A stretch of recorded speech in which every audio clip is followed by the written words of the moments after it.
As an influential factor in the city's political rhetoric and social policy, multiculturalism is an essential element of Melbourne's character. Throughout the 20th century, the city perceived itself as a symbol of the New World, providing safe port to thousands of Europeans and Southeast Asians fleeing the hardships of their native lands. But more than merely serving as sanctuary, Melbourne embodied a fresh start for many immigrant families, a city of youth and promise, undaunted by memories of persecution or generational conflicts, at least from their vantage. It was still unformed and ready to be filled with new stories.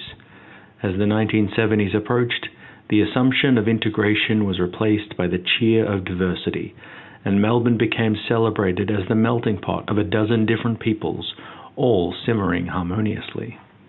However, what Jeffrey Wright presents in his 1992 tale of neo-Nazis running amok in the western suburbs is that this simmer is closer to a boil. Far from being a city, quote, at ease with the rich tapestry of human life, Romper Stomper presents a vision of fiercely contested spaces and conflicting urban identities. Traditional multicultural films, such as Home Song Stories and Romulus My Father, tend to approach the city through the lens of migration, concentrating on the journey of accepting and being accepted by one's adopted home. Wright, however, reorients the audience towards the opposing perspective, a gang of poor, angry, and xenophobic Anglo-Australians, the self-proclaimed urban natives. These skinheads, led by the charismatic Hando, played by a young Russell Crowe, and his loyal mate Davey, regard Melbourne's western suburbs as their territory, and as a space of working-class Anglo-identity. Consequently, they characterize Vietnamese Australians as an invasive and corrosive force, threatening to appropriate that space and the identity it epitomizes. Throughout the film, they lash out in violent, frenzied bursts against immigrants, as well as the wealthy, the government, and any other force which they perceive as marginalizing their place in the world. Romper Stomper opens on a train platform, with a caption identifying it as Footscray Station. By using a real place, immediately familiar and accessible to Melbourne audiences, Wright asserts that the carnage displayed in the film is taking place in our reality.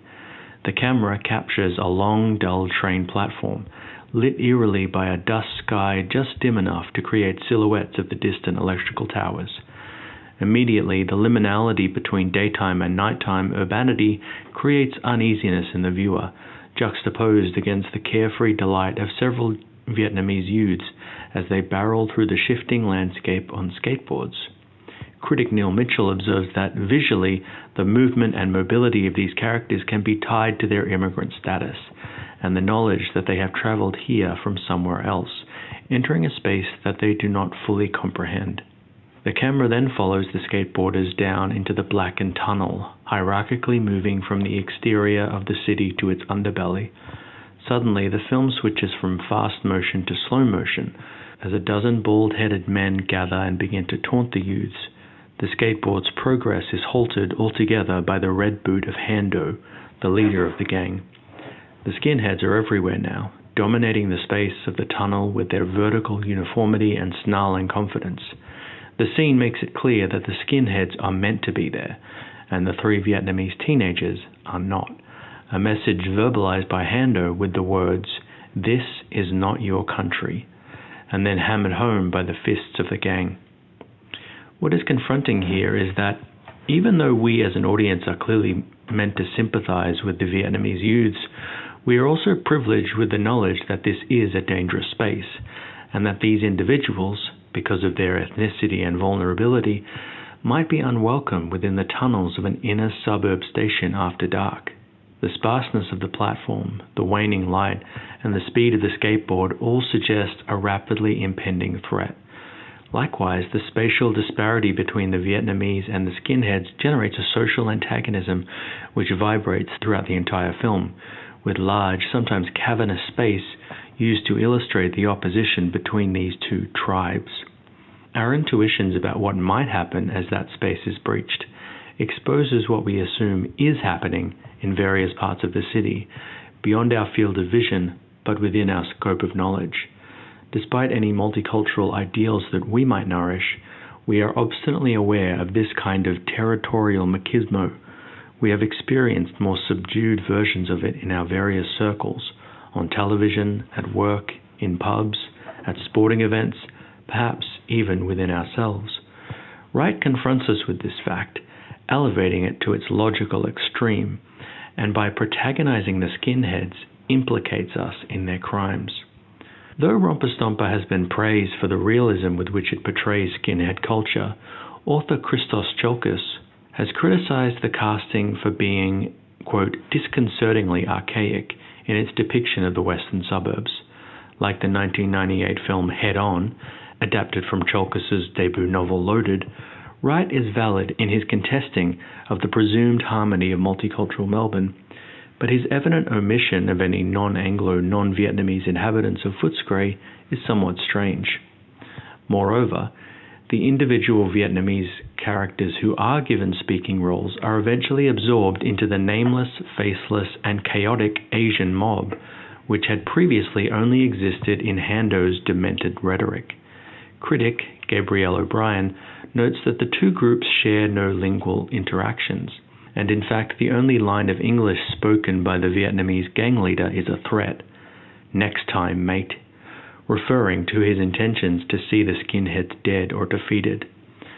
One interpretation is that Wright is attempting to sow in his viewer's mind the same warped attitudes as the skinheads, and thereby confront our own prejudices and potential complicity within the city's racial tensions. While we may not be able to identify with the skinheads' actions, the film at least wants us to be engrossed by their personas, just as troubled runaway Gabe is seduced by Hando's confidence and drive. Throughout the film, Hando extols a brand of racist nostalgia, perhaps unwittingly held by the viewer, when he points to a map of Footscray and reminisces about growing up in the suburb when only, quote, true Australians, meaning white, lived in its streets. But of course, as Tsiolkas points out, this is a fantasy Footscray that never actually existed, except perhaps in the minds of nationalists and conservatives. In reality, post-World War II migration had already begun to transform the inner city of Melbourne from its colonial roots. It is doubtful Hando's grandfather lived in a neighbourhood unpeopled by migrants, let alone Hando himself. Yet arguably, that is the neighbourhood Wright depicts, a city populated by white natives and a group of Asian others who are rarely seen outside of their places of business and almost never interact with their white cohabitants, except through expressions of violence. Hando claims that the city has become a cultural battlefield, wherein the Vietnamese are slowly buying up or colonizing former white businesses and transgressing into white territories, such as the train station and especially the pub, which is the traditional shrine of Anglo-Australian masculinity. He reveals to Gabe his fears of being exiled as the indigenous peoples were, of becoming, quote, a white Koori in my own land. The skinheads attempt to halt this perceived immigrant incursion by marking the city as their own, through the use of graffiti, swastikas, and the image of a bulldog, which, according to the film's costume designer Anna Borghese, connects their identity to the nostalgia of British imperialism. The bulldog emblazons the garage door where the group lives, as well as Hando's t-shirt in the final scene of the film. It is also the mascot of the Footscray Football Club, which again establishes a connection between self-identity and location.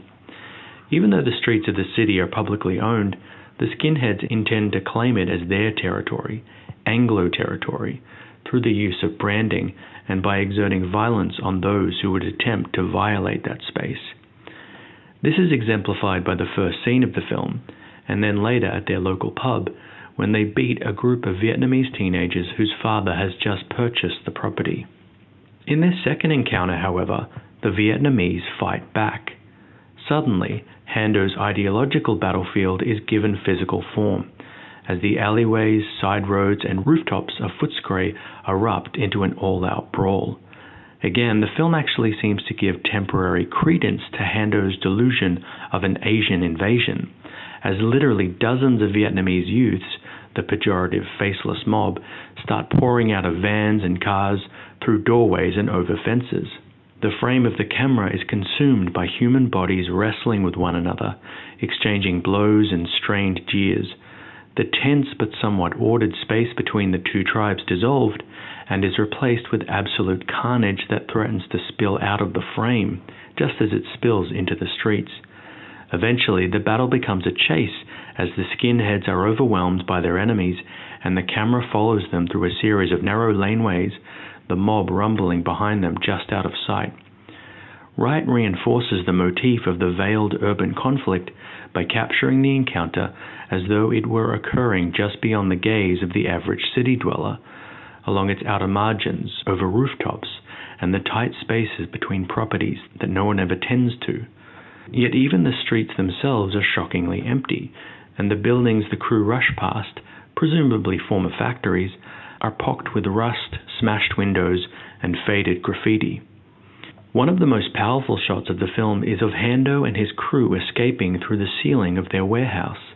As they creep along its rooftop, essentially reduced to vermin fleeing along the guttering of their former home, the Melbourne Central Business District can be seen in the far distance, watching in mute appeal or perhaps ignoring the carnage of its western neighbours. Similar to director Anna Kokonos' use of skyline in Head On, we are presented with a clear visual separation between the vertical wealth and power of the city centre and the flattened squalor and desperation of its suburbs. This is highlighted by the muddy waters of the Yarra River, which acts as a sort of moat to keep the working-class barbarians at bay. The skinheads lose the confrontation and are exiled to the outer margins of the city. They take refuge in an enormous disused warehouse, which is again suggestive of the economic recession Melbourne was experiencing at the time. This use of location is relevant, given that all of the skinheads come from poor, working-class backgrounds, are homeless and jobless, and have redirected this disenfranchisement towards immigrants. For Hando, Melbourne was the battlefield upon which Australia's cultural and masculine identity would be decided, and thus his defeat has made him the immigrant. Like the character of Ari in Head On, the protagonists of Romper Stomper are essentially, quote, flushed back to the sea, with Hando, Davey, and Gabe fleeing to the coast to escape the police. They are displaced from their homes, becoming the white Kooris that Hando feared all along. Again, Wright actually seems to sympathize with this perspective by having a bus full of Asian tourists arrive at the beach just in time to witness the last two white males in the film fighting to the death. The tourists' instinct to take photographs of the encounter implies that the characters have been reduced to animals on display, an endangered species pushed outwards to the very margins of its former habitat. While Romper Stomper is over 2 decades old, the film feels increasingly relevant in the wake of various far-right and protectionist movements that have sprung up around the globe recently, including Reclaim Australia. These movements champion a mix of anti-immigration, anti-establishment, and national nostalgia, eerily resonant of Hando's doctrine. They have enjoyed large turnouts at marches in Melbourne and other capital cities. Lecturer Charles Whitford observes that Reclaim Australia itself has been relatively peaceful in its protests, having learned from the mistakes of former anti-immigration groups, such as the Australia First and National Action parties. However, their gatherings have attracted members of local white power groups, notably at the April 2015 Melbourne rally, in which neo-Nazis clashed with anti-racist protesters and were later arrested on weapons charges. While Reclaim Australia has publicly denounced such attendees, police have noted a correlation between their marches and increased neo-Nazi propaganda, including racist stickers appearing in northern suburbs like Ascot Vale, and leaflets from a group calling themselves the Antipodean Resistance being circulated at Swinburne and Melbourne universities in late 2016. There have also been reports of Greek organisation Golden Dawn opening an office in Melbourne and engaging in fundraising. While far-right anxieties have shifted focus from the imminent Asian invasion forecasted in the 1990s and towards the spectre of radical Islam, both movements are notably set against the backdrop of economic downturn. Former Victorian Justice B.D. King has argued that, quote, There are so many angry and unhappy young people, particularly males, and some number of them will always be attracted to white supremacist ideologies. Romper Stomper is just one of many cinematic representations of Melbourne, but it articulates a city of intense cultural divisions, at least in particular segments of its geography. Its characters, perhaps disillusioned by social and economic marginalization, have adopted a harsh ideology of us against them. Their fear and frustrations have been externalized as violence, and the streets that they call home have been transformed to reflect that internal discord.